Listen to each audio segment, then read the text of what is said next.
How's it going, everyone? Theme Park Tracker here with another Wonder Woman construction update. And there's quite a few things to talk about today, such as the demolition of DC Universe, the pause on coaster construction, and work happening around the station. So, starting off, the big news this week is how the walls went up around the entire DC Universe area of the park. They have already removed things such as the archway, the facades behind the current Wonder Woman ride, and the queue and restrooms by the Flash. This is all very interesting since the park made no mentions of this area receiving an overhaul.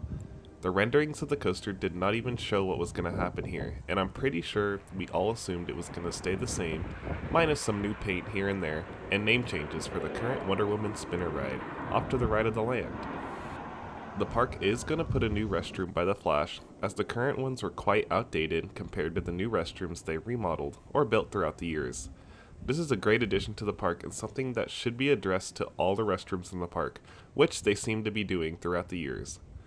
Not sure what's going to happen to the two spinner rides in this land. The Flash from this vantage point looks like it's already a quarter demolished, whereas Wonder Woman hasn't been touched yet. I imagine the Flash will be torn down in favor of a new dining area or shop because that ride sits in the middle of the land and is going to block the view of the new coaster. What I mean by middle of the land is, if you know how DC Universe is laid out, you can walk behind the Flash, which gives you access to the restrooms and smoking area, which used to be the extended queue for Green Lantern. This never made much sense to me, and they could be very well on their way to making a single walkway down to the new coaster. Time will tell what they plan on doing to this area, and we'll just have to wait and see. What's really unfortunate is the poor timing of this construction. With this happening during the busy holiday season, the park has essentially closed off 3 rides and an entire land that could help reduce the crowding in the park.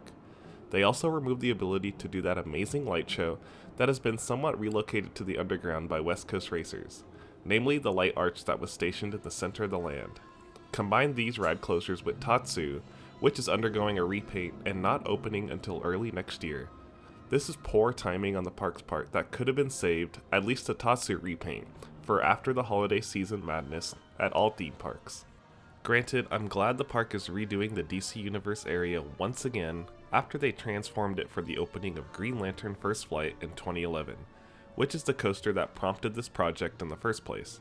So if you're planning on visiting the park in the next couple of months, be aware that major coasters such as Tatsu and Batman will be closed because of the repaint and construction happening around them.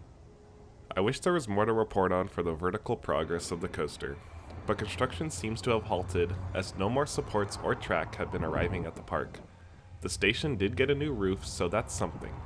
It's crazy how they were moving so quick on this project, only for it to come to a screeching halt. Hopefully it doesn't suffer the same delayed fate as West Coast racers, and they can get it open on time before the summer season starts, which is prime time for opening rides at a theme park. Well, that's all for this update. Thank you so much for watching, and please subscribe for more updates to the ride. Also, don't forget to comment your thoughts down below.